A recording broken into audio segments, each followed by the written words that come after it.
A dog loves you more than it loves itself, and Yeah. that's why I worship dogs. Halo penyembah Tuhan maupun penyembah bajeringan. Atau apapun yang kalian sembah. Coba sebutkan di kolom komentar ya. Pernah nggak sih kalian lagi asyik nge-scroll media sosial, terus ketemu potongan video komedian yang omongannya pedes banget, tapi bikin mikir? Kalau di Indonesia, kita mungkin sering dengar nama Coki Pardede dengan gaya dark komedinya yang nggak jarang nyenggol soal kepercayaan. Nah, di level dunia, ada satu nama yang jadi dedengkot dalam urusan ini. Dia adalah Ricky Gervais, komedian asal Inggris yang kalau sudah pegang mic, nggak ada satupun topik yang dianggap suci, termasuk Tuhan dan agama. Bagi sebagian orang, apa yang diomongkan mungkin terdengar seperti ejekan. Tapi kalau kita coba bedah lebih dalam dari kacamata yang murni skeptis dan logis, sebenarnya ada pola pikir yang sangat sistematis di balik setiap tawa yang dia ciptakan.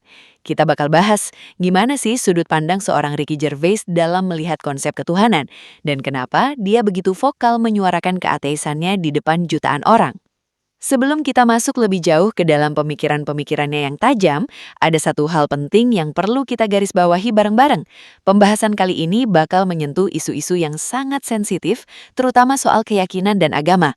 Di sini, kita cuma mau membedah kumpulan data, argumen, dan pernyataan-pernyataan yang pernah dilontarkan oleh Ricky Gervais di berbagai panggung stand-up, wawancara, maupun karya filmnya. Kita coba posisikan diri kita sebagai pengamat yang objektif untuk memahami kenapa dia berpikir seperti itu. Jadi, mari kita buka pikiran sebentar, simpan dulu rasa tersinggungnya, dan coba nikmati diskursus ini sebagai sebuah bentuk bedah pemikiran dari seorang figur publik yang fenomenal. Ricky Gervais itu sebenarnya bukan sekedar komedian yang pengen cari sensasi dengan menghina agama. Kalau kita perhatikan rekam jejaknya, dia itu tipe pemikir yang sangat mengagungkan sains dan logika. Baginya, ateisme bukan sebuah pilihan gaya hidup biar kelihatan keren atau pemberontak, melainkan sebuah kesimpulan logis yang dia dapatkan setelah mempelajari cara kerja dunia. Dia sering bilang kalau dia itu sebenarnya ateis agnostik. Artinya, secara intelektual dia mengakui kalau dia nggak tahu 100% apakah Tuhan itu ada atau enggak, karena memang nggak bisa dibuktikan secara empiris. Tapi berdasarkan bukti-bukti yang ada di depan mata dan cara kerja alam semesta yang sejauh ini bisa dijelaskan lewat sains, dia memilih untuk bertindak dan hidup seolah-olah Tuhan itu memang nggak ada. Ini adalah titik awal yang penting, karena dari sinilah semua kritik dan leluconnya tentang agama bermula. Salah satu argumen Gervais yang paling terkenal yang sering banget dia pakai untuk menjelaskan posisinya adalah soal jumlah Tuhan yang ada di dunia ini. Dia sering menantang orang yang beragama dengan logika sederhana. Di sepanjang sejarah manusia, sudah ada ribuan Tuhan yang disembah oleh berbagai peradaban, mulai dari Zeus di Yunani, Thor di Nordik, sampai ribuan dewa-dewi lainnya yang sekarang cuma dianggap sebagai mitologi. Nah, orang yang beragama sekarang biasanya cuma percaya pada satu Tuhan dan menganggap ribuan Tuhan yang lain itu nggak ada atau cuma cerita fiktif. Ricky Gervais cuma melangkah satu langkah lebih jauh dari itu. Kalau orang yang beragama nggak percaya pada 2.999 Tuhan, Ricky Gervais cuma menambah satu lagi ke dalam daftar itu, yaitu Tuhan yang disembah orang tersebut. Baginya, posisi dia dan orang beragama itu sebenarnya hampir sama, cuma beda di satu angka saja. Logika ini menunjukkan kalau menurut dia, konsep Tuhan itu sebenarnya sangat dipengaruhi oleh geografi dan sejarah. Dia sering bilang kalau seandainya seseorang lahir di India, kemungkinan besar dia bakal jadi penganut Hindu. Kalau lahir di Amerika, kemungkinan besar jadi Kristen. Bagi Gervais, ini adalah bukti kalau agama itu lebih merupakan warisan budaya ketimbang sebuah kebenaran absolut yang turun dari langit. Hal inilah yang bikin dia merasa bebas untuk mempertanyakan segala sesuatu, karena baginya, semua sistem kepercayaan itu buatan manusia untuk mencoba menjelaskan hal-hal yang dulu belum bisa dijelaskan oleh ilmu pengetahuan. Dia melihat agama sebagai sains purba yang sudah seharusnya digantikan oleh metode ilmiah yang lebih akurat di zaman modern sekarang. Namun yang menarik adalah bagaimana dia memisahkan antara membenci Tuhan dan tidak percaya Tuhan. Ini sering jadi salah paham di tengah masyarakat. Orang sering menganggap ateis itu marah pada Tuhan. Gervais dengan santai bakal menjawab, gimana caranya gue bisa marah sama sesuatu yang gue yakini nggak ada? Baginya, mengkritik agama itu bukan serangan personal kepada Sang Pencipta, tapi kritik terhadap ideologi, institusi, dan klaim-klaim manusia yang menurutnya seringkali nggak masuk akal atau malah menghambat kemajuan berpikir. Dia memandang teks-teks suci bukan sebagai wahyu yang nggak boleh diganggu-gugat, melainkan sebagai karya sastra kuno yang penuh dengan metafora, tapi seringkali diambil mentah-mentah oleh pengikutnya di zaman sekarang, dan itulah yang menurutnya berbahaya. Gaya bicaranya yang kasual dan penuh komedi sebenarnya adalah senjatanya untuk membedah hal-hal yang dianggap tabu. Dia sering menggunakan satir untuk menunjukkan kontradiksi-kontradiksi yang dia temukan dalam narasi agama. Misalnya, saat dia membahas tentang bagaimana Tuhan yang katanya Maha Kuasa dan Maha Penyayang, tapi membiarkan hal-hal buruk terjadi di dunia. Bagi orang beriman, ini mungkin dijawab dengan konsep ujian atau rencana Tuhan yang misterius. Tapi bagi Gervais, jawaban itu cuma cara untuk lari dari kenyataan kalau dunia ini memang acak dan nggak punya sutradara di balik layar. Ketidakpercayaan ini nggak bikin dia jadi orang yang depresi atau nggak punya tujuan hidup. Justru sebaliknya, dia merasa hidup jadi jauh lebih berharga karena dia tahu kalau ini adalah satu-satunya kesempatan yang dia punya. Lanjut ke poin berikutnya, Gervais juga sering menyoroti masalah beban pembuktian atau burden of proof. Ini adalah salah satu pilar utama dalam cara dia berpikir.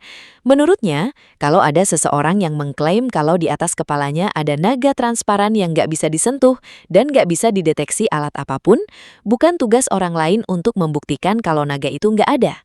Tugas si orang yang mengklaim itulah yang harus membuktikan keberadaan naga tersebut dengan bukti yang nyata.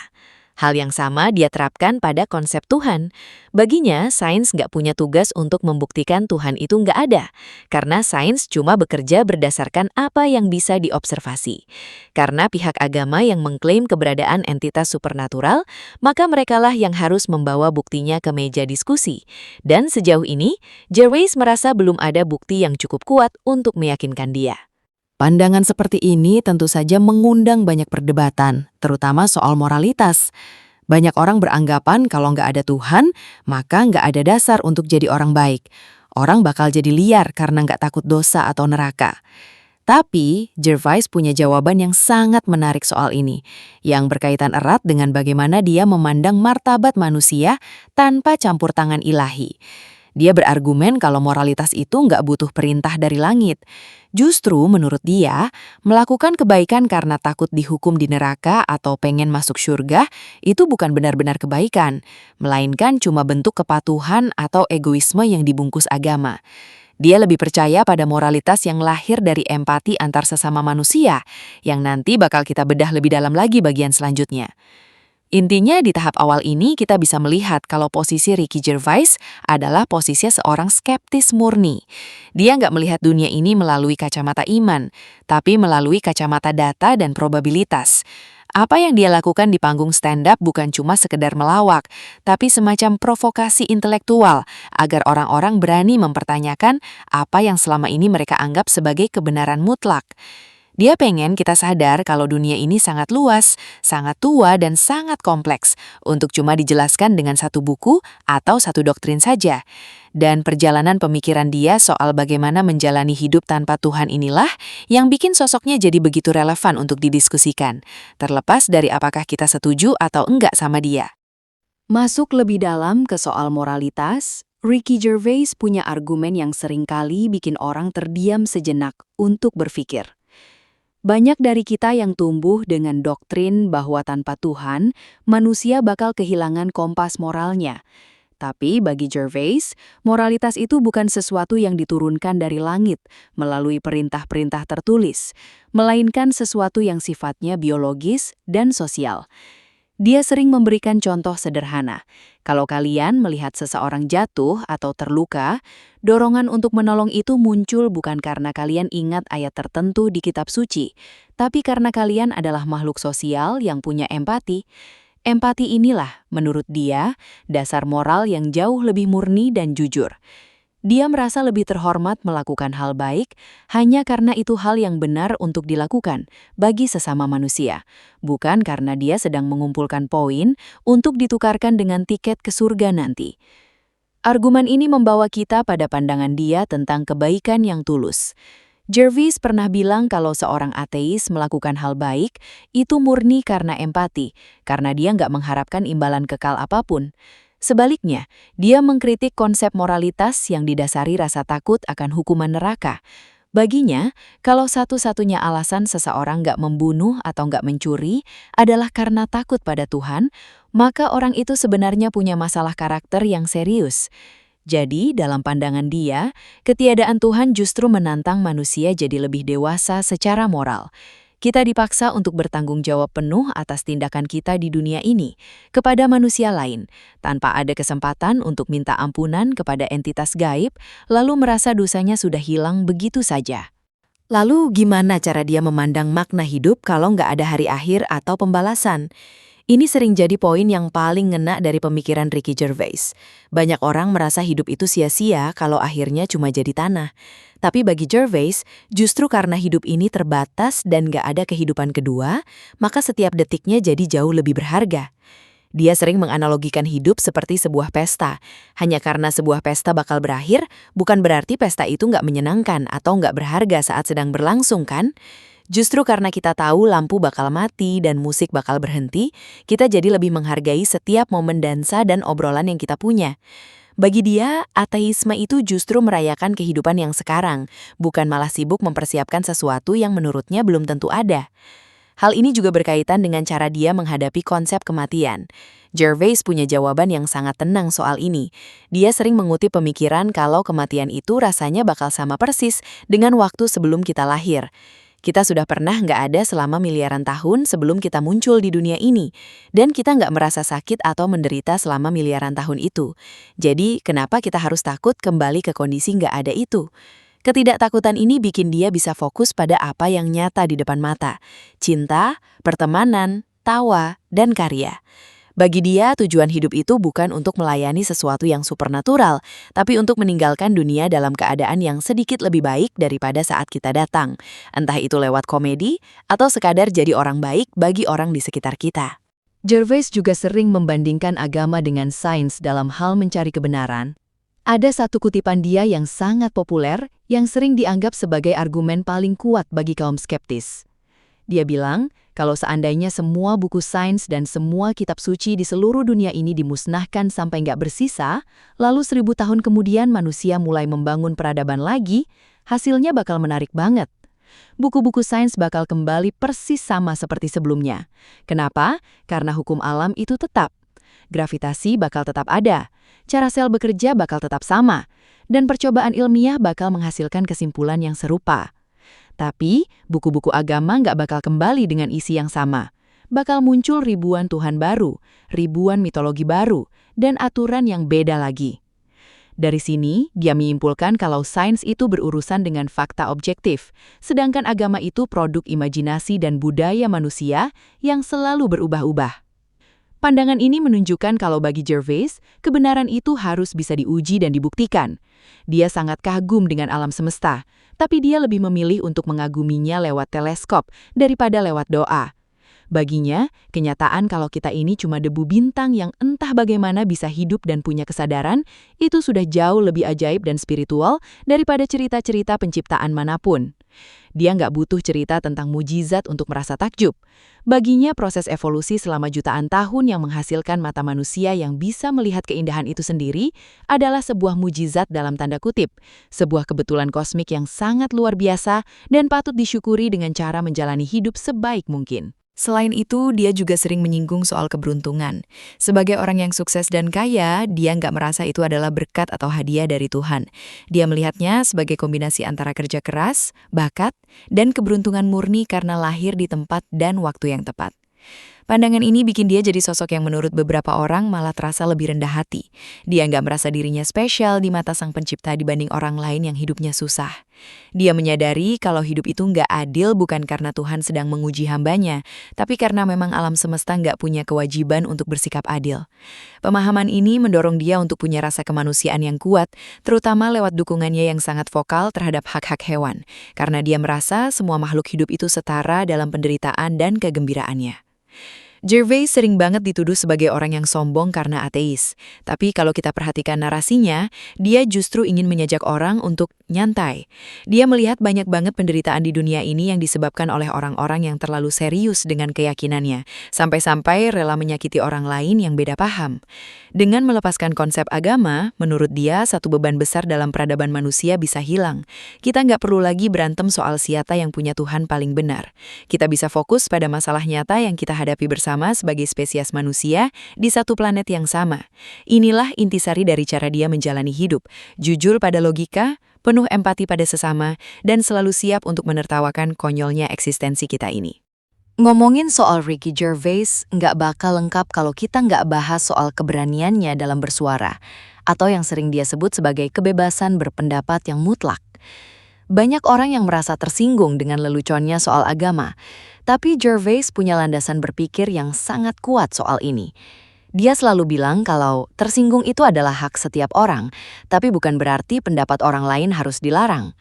Baginya tidak ada satupun ide atau pemikiran di dunia ini yang suci dan gak boleh dikritik atau ditertawakan. Dia membedakan dengan sangat tegas antara menyerang orangnya dengan menyerang idenya.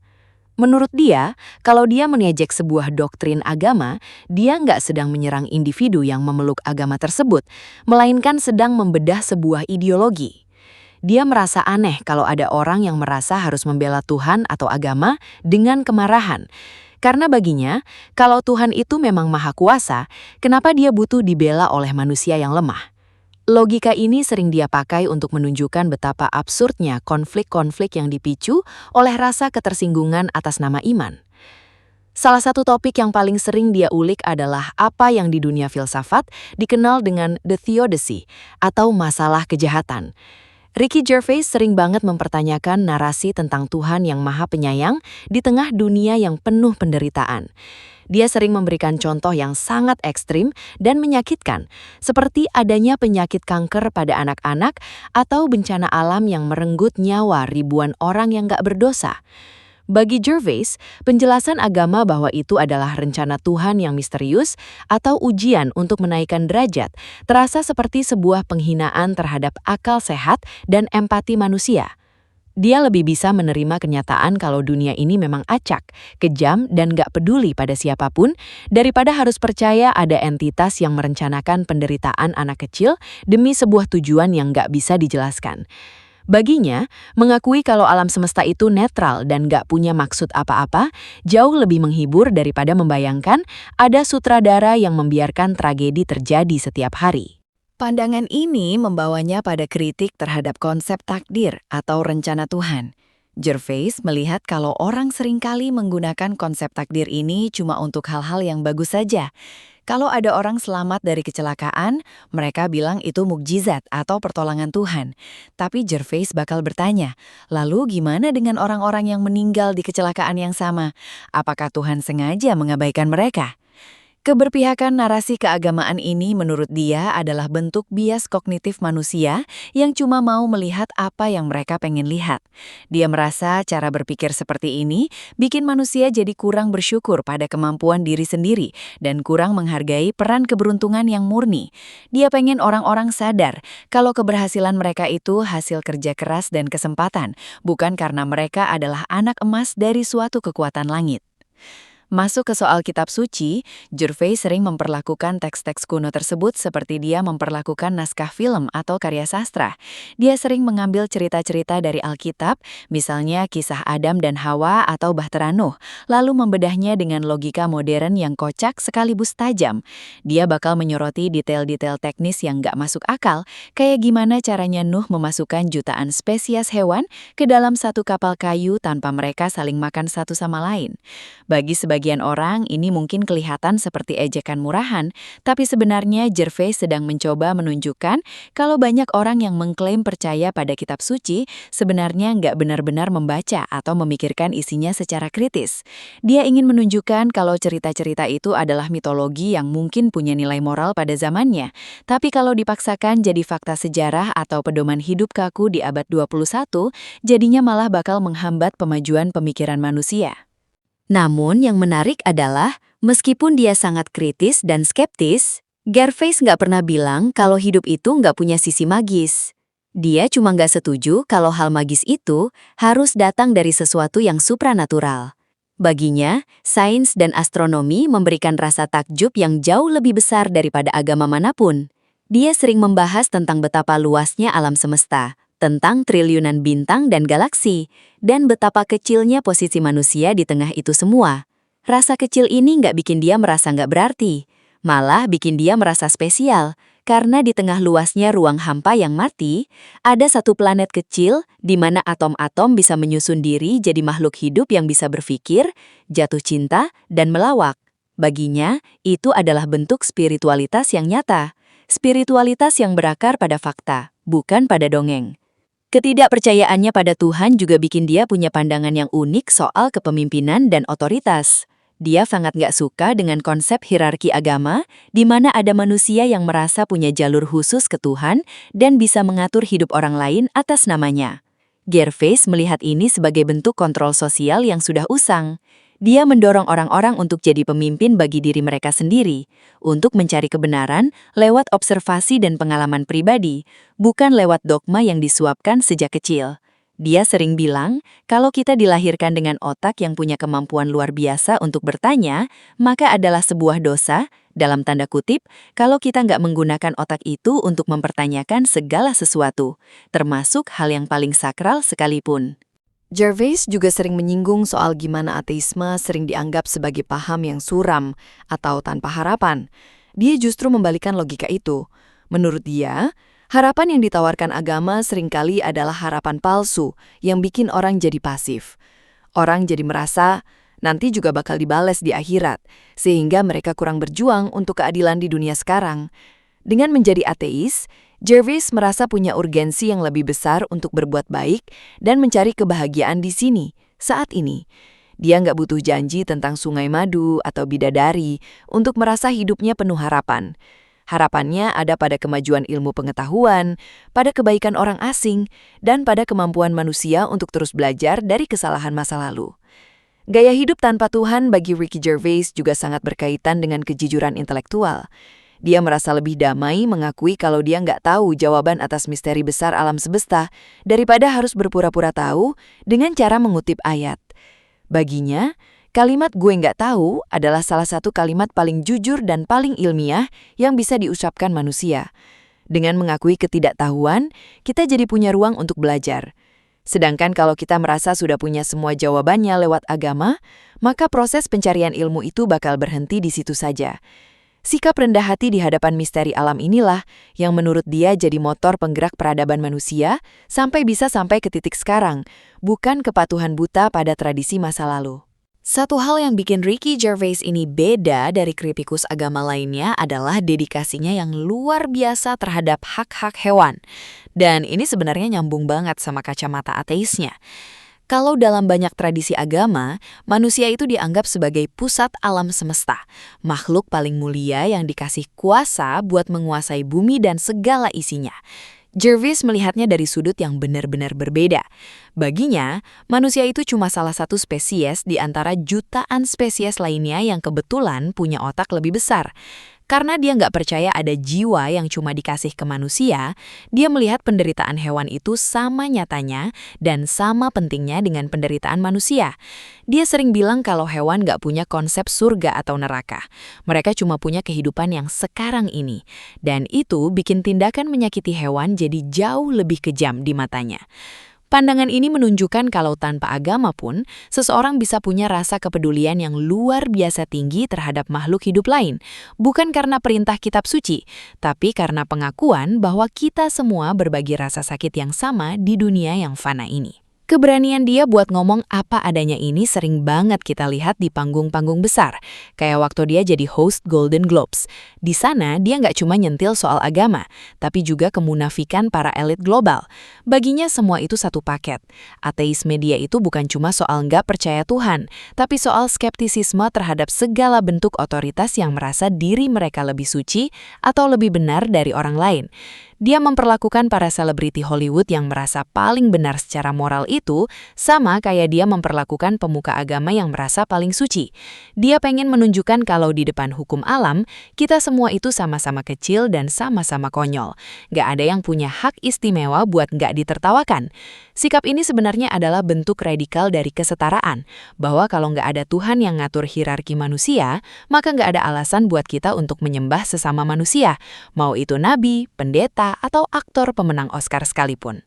Seringkali, Ricky Gervais ditanya, kenapa sih lu harus vokal banget soal ateisme? Kenapa nggak diam aja dan biarin orang percaya apa yang mereka mau? Jawaban dia biasanya simpel tapi telak. Dia merasa kalau agama punya pengaruh yang terlalu besar dalam kebijakan publik yang menyangkut hidup banyak orang, kayak soal pendidikan, sains, sampai hak-hak dasar manusia. Selama agama masih dipakai buat bikin aturan yang membatasi kebebasan orang lain, maka selama itu juga dia merasa punya hak buat terus mengkritiknya. Dia sering pakai analogi kalau ateisme itu sebenarnya bukan kepercayaan, tapi ketiadaan kepercayaan.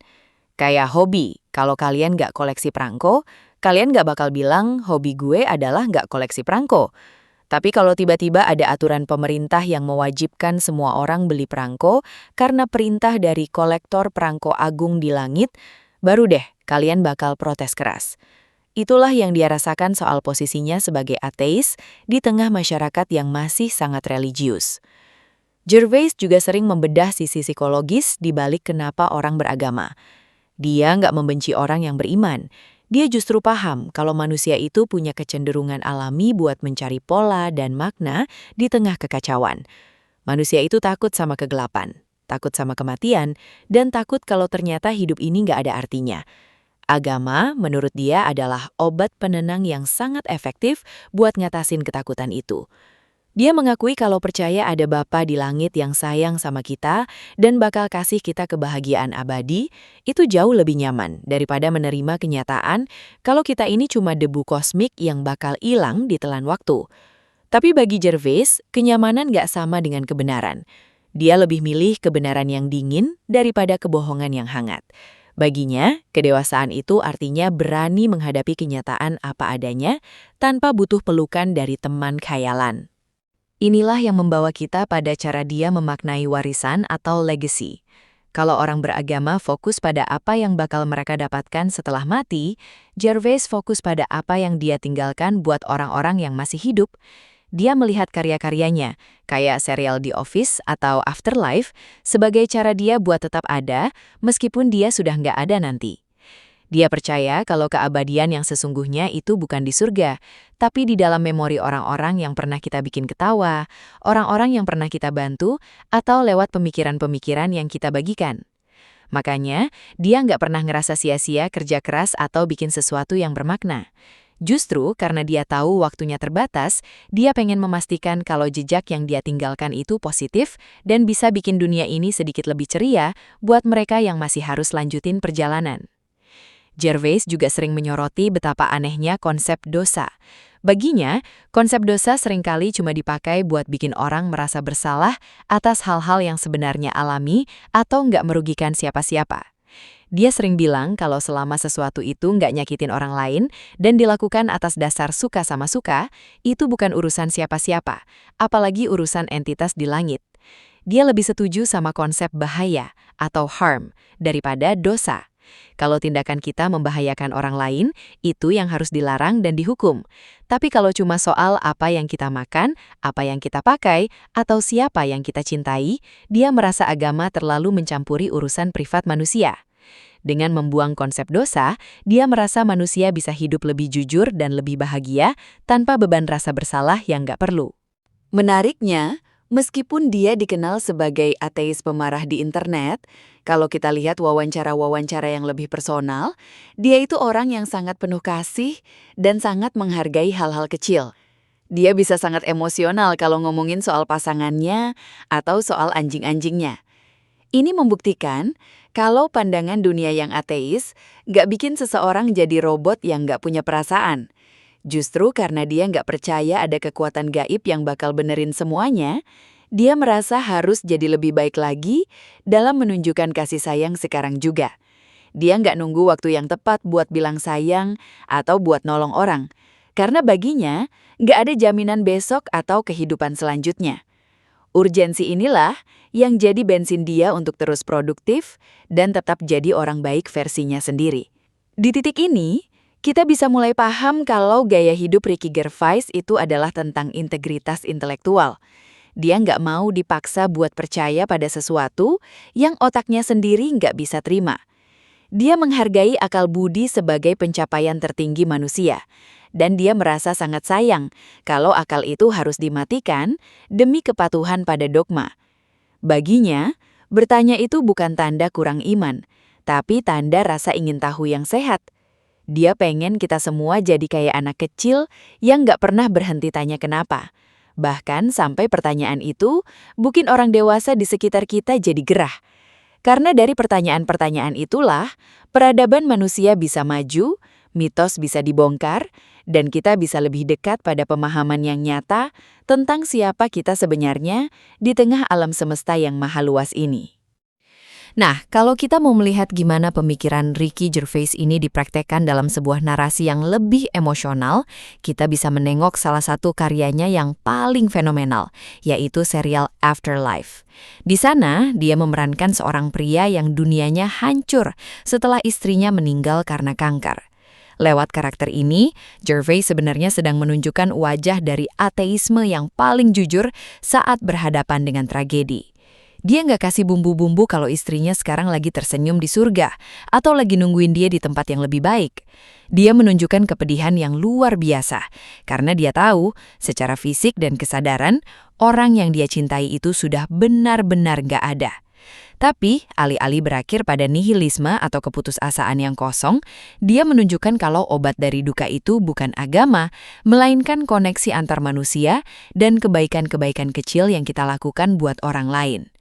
Gervais sering menekankan kalau karena kita nggak punya cadangan kehidupan, maka penderitaan manusia lain di sekitar kita harus jadi perhatian utama kita. Dalam pandangannya, kalau kalian percaya dunia ini cuma tempat mampir sementara, kalian mungkin bakal lebih cuek sama masalah-masalah duniawi. Tapi kalau kalian yakin ini adalah satu-satunya panggung yang kita punya, kalian bakal merasa punya tanggung jawab lebih buat mastiin panggung ini nggak berantakan. Dia melihat kebaikan sebagai sesuatu yang logis. Kita berbuat baik karena kita pengen hidup di lingkungan yang baik, dan itu adalah insting bertahan hidup yang sangat cerdas. Jadi, bagi dia, menjadi ateis itu nggak bikin orang jadi jahat, justru bikin orang jadi lebih sadar kalau setiap tindakan mereka punya konsekuensi nyata di dunia nyata, bukan cuma catatan di buku malaikat. Satu lagi yang menarik dari cara Gervais menjalani hidup adalah hubungannya dengan humor. Dia sering bilang kalau humor itu adalah alat pertahanan manusia. Dunia ini bisa jadi tempat yang sangat gelap, penuh penyakit, ketidakadilan, dan kematian. Baginya, mentertawakan hal-hal itu bukan berarti kita nggak peduli atau jahat. Justru dengan mentertawakannya, kita sedang menurunkan kekuatan hal-hal menakutkan itu atas diri kita. Dia memandang Tuhan dan agama sebagai subjek komedi yang sempurna, karena keduanya seringkali dianggap terlalu serius sampai orang takut buat mempertanyakannya. Dengan membawa Tuhan ke panggung stand-up dan menjadikannya bahan candaan, dia sebenarnya sedang mengajak kita untuk berani dan gak lagi merasa terintimidasi oleh konsep-konsep supernatural yang sering dipakai buat ngontrol perilaku kita. Dia juga sering ditanya soal gimana dia menanggapi orang-orang yang mendoakannya agar mendapat hidayah. Gervais biasanya menanggapinya dengan santai dan sopan. Dia menghargai niat baik orang tersebut, tapi dia tetap pada pendiriannya kalau dia nggak butuh itu buat merasa utuh. Dia melihat iman sebagai sesuatu yang nggak bisa dipaksakan. Kamu nggak bisa memilih untuk percaya pada sesuatu kalau otak kamu bilang itu nggak masuk akal. Sama kayak kamu nggak bisa memaksa diri kamu buat percaya kalau 2 ditambah 2 itu 5. Baginya, kejujuran pada diri sendiri itu jauh lebih penting daripada pura-pura beriman cuma buat nyenengin orang lain atau buat cari aman. Hidup yang otentik, menurut dia, adalah hidup yang selaras antara apa yang kita pikirkan dengan apa yang kita ucapkan dan lakukan. Gervais juga punya pandangan yang unik soal keajaiban. Bagi kebanyakan orang, keajaiban itu adalah sesuatu yang melanggar hukum alam, kayak air jadi anggur atau orang sembuh tiba-tiba tanpa penjelasan medis. Tapi bagi Gervais, hukum alam itu sendiri adalah keajaiban yang sesungguhnya. Dia merasa takjub banget gimana alam semesta yang luasnya nggak terbayangkan ini bisa punya aturan yang konsisten, dari mulai partikel terkecil sampai galaksi terbesar. Dia sering bilang kalau orang beragama itu sebenarnya kurang bersyukur, karena mereka butuh tambahan cerita-cerita ajaib aja buat merasa kagum, padahal realitas ilmiah di depan mata sudah jauh lebih luar biasa. Dia mengajak kita buat melihat dunia lewat mikroskop dan teleskop, karena di sanalah letak keindahan yang nggak butuh iman buat diakui keberadaannya. Selain itu, dia juga sangat konsisten soal hak untuk tersinggung yang tadi sempat kita singgung. Dia melihat bahwa di zaman sekarang, orang-orang jadi terlalu sensitif dan gampang merasa tersinggung atas nama kelompok atau keyakinannya. Gervais melihat ini sebagai ancaman bagi kemajuan peradaban. Menurut dia, kalau kita nggak boleh menyinggung apapun, maka kita nggak bisa membicarakan apapun yang penting. Dia percaya kalau diskusi yang paling bermakna seringkali muncul dari rasa nggak nyaman. Dengan terus menantang batasan-batasan apa yang boleh diomongkan soal agama, dia sebenarnya sedang menjaga agar ruang publik kita tetap sehat dan gak didominasi oleh satu sudut pandang saja.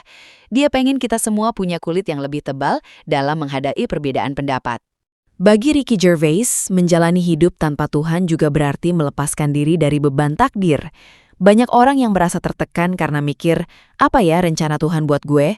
Atau merasa gagal karena merasa nggak sesuai sama jalan yang sudah ditentukan. Gervais membuang semua itu. Dia percaya kalau kita adalah nahkoda dari kapal kita sendiri. Kegagalan kita adalah milik kita, dan keberhasilan kita juga adalah hasil usaha kita. Ini memberikan rasa keberdayaan atau empowerment yang luar biasa. Kita nggak perlu nunggu petunjuk dari langit buat mulai melakukan sesuatu. Kalau kita pengen perubahan, ya kita yang harus gerak. Pandangan ini sangat praktis dan mendorong orang buat lebih aktif dalam menentukan arah hidupnya sendiri, tanpa harus merasa dihantui oleh rasa takut salah langkah di mata entitas gaib. Meskipun gayanya sering kelihatan ugal-ugalan di panggung, Gervais sebenarnya punya disiplin hidup yang kuat. Dia sangat menjaga privasinya, sangat setia sama pasangannya selama puluhan tahun, dan sangat berdedikasi sama pekerjaannya. Ini seolah jadi tamparan buat stereotip kalau ateis itu hidupnya berantakan atau tanpa aturan. Dia membuktikan kalau tanpa aturan agama pun, seseorang bisa punya integritas, kesetiaan, dan etos kerja yang tinggi. Aturan hidupnya simpel, jangan nyakitin orang atau hewan, teruslah belajar, dan jangan lupa ketawa. Baginya itu sudah lebih dari cukup buat jadi modal menjalani hidup yang berkualitas dan bermakna. Di bagian selanjutnya, kita bakal coba merangkum semua pemikiran ini jadi satu kesimpulan besar tentang bagaimana sosok seperti Ricky Gervais ini memberikan warna baru dalam diskusi soal eksistensi manusia. Kita bakal lihat gimana kaitan antara gaya hidupnya yang skeptis dengan cara dia memandang masa depan umat manusia secara kolektif. Ini penting karena pemikiran-pemikiran seperti ini, yang juga sering disuarakan oleh figur seperti Coki Pardede di tanah air, sebenarnya punya peran dalam membentuk cara kita berdialog sebagai masyarakat yang makin beragam. Jadi, tetap simak pembahasannya, karena ini bukan cuma soal satu komedian, tapi soal cara kita melihat dunia dengan cara yang mungkin selama ini belum pernah kita coba. Akhirnya, kalau kita kumpulkan semua potongan puzzle dari pemikiran Ricky Gervais ini, kita bakal melihat sebuah gambaran besar yang sebenarnya sangat manusiawi. Bagi Gervais, menjadi ateis itu bukan berarti dia merasa lebih pintar dari orang lain atau ingin menghancurkan kebahagiaan orang yang beriman. Ini adalah tentang kejujuran intelektual yang paling dasar. Dia merasa bahwa di dunia yang sudah sangat modern ini, kita punya tanggung jawab untuk tidak lagi berlindung di balik mitos atau cerita lama yang tidak bisa dibuktikan. Dia memandang kemanusiaan sebagai sebuah spesies yang luar biasa unik, yang entah bagaimana bisa selamat dari proses evolusi yang kejam, dan sekarang punya kemampuan untuk memahami alam semesta tempat kita tinggal. Baginya, menyia-nyiakan akal sehat itu adalah bentuk pengabaian terhadap potensi terbesar yang dimiliki manusia. Gervais juga ingin menunjukkan kalau hidup tanpa Tuhan itu nggak seseram atau sesepi yang dibayangkan banyak orang. Justru dengan menerima bahwa ini saja yang kita punya, kita jadi punya alasan yang jauh lebih kuat untuk saling menjaga. Dia sering menekankan kalau kebaikan yang dilakukan tanpa harapan ke surga adalah bentuk kebaikan yang paling murni. Itu adalah kebaikan yang lahir dari kesadaran bahwa kita semua adalah penumpang di sebuah kapal kecil bernama Bumi yang sedang meluncur di tengah kegelapan ruang angkasa yang luas. Rasa solidaritas antar sesama makhluk hidup inilah yang menurut dia harus menjadi fondasi baru bagi moralitas dunia modern, bukan lagi rasa takut pada hukuman atau keinginan untuk mendapatkan upah di kehidupan setelah mati. Penting juga untuk kita sadari bahwa sosok seperti Ricky Gervais atau kalau di Indonesia kita mengenal Coki Pardede berperan sebagai pemecah keheningan. Mereka mengambil resiko untuk dibenci, dihujat, bahkan dikucilkan hanya untuk menyuarakan sebuah perspektif yang selama ini dianggap tabu atau tidak sopan untuk dibahas. Lewat humor dan argumen-argumennya yang tajam, Gervais sebenarnya sedang mengajak kita semua, baik yang beriman maupun yang tidak, untuk lebih berani berdialog. Dia ingin kita bisa mendiskusikan segala hal, termasuk agama, dengan kepala dingin dan tawa, tanpa harus berakhir dengan kemarahan atau kekerasan. Baginya, sebuah ide yang benar-benar kuat seharusnya tidak akan hancur hanya karena ditertawakan atau dipertanyakan. Sebagai penutup dari pembahasan panjang kita kali ini, satu pelajaran penting yang bisa kita ambil dari sudut pandang Ricky Gervais adalah tentang bagaimana cara kita menghargai waktu. Di setiap panggungnya, di balik setiap lelucon kasarnya, selalu terselip pesan bahwa hidup ini sangat singkat. Kita nggak punya waktu untuk terus membenci satu sama lain karena perbedaan dogma. Kita nggak punya waktu untuk nunggu sampai nanti buat jadi orang baik. Segala keindahan, cinta, dan tawa yang bisa kita berikan, harus kita berikan sekarang juga. Karena bagi seorang ateis seperti Gervais, tidak ada hari esok yang abadi. Yang ada hanyalah jejak-jejak kebaikan yang kita tinggalkan di hati orang-orang yang kita cintai setelah kita tiada. Itulah bentuk surga yang nyata bagi dia. Semoga kumpulan data dan pemikiran yang kita bedah dari sosok Ricky Gervais ini bisa memberikan perspektif baru buat kalian semua. Ingat, tujuannya bukan untuk membuat kalian setuju atau tidak setuju, tapi untuk memahami bahwa ada cara pandang lain dalam melihat dunia, Tuhan, dan moralitas. Dunia ini akan jadi tempat yang lebih menarik kalau kita semua bisa saling mendengarkan tanpa harus saling menghakimi. Kalau kita bisa melihat sisi lucu dari eksistensi kita yang aneh ini, mungkin kita bisa sedikit lebih santai dalam menghadapi masalah-masalah hidup yang seringkali terasa berat. Terima kasih banyak sudah menyimak pembahasan mendalam ini sampai selesai. Kalau kalian merasa konten seperti ini menarik dan bikin kalian jadi punya bahan renungan baru, jangan lupa untuk terus mendukung kami. Kami sangat menghargai setiap dukungan yang kalian berikan agar kami bisa terus menyajikan konten-konten bedah pemikiran yang kritis, objektif, namun tetap ringan untuk dinikmati sambil ngopi. Langsung saja klik tombol subscribe dan nyalakan lonceng notifikasinya supaya kalian gak ketinggalan video-video terbaru dari kami. Sampai jumpa di pembahasan selanjutnya, hanya di channel Silent Majority. Mari terus berpikir, terus bertanya, dan tetap jadi manusia yang penuh empati. Gue pamit, dan ingat, tetaplah skeptis dengan cara yang cerdas.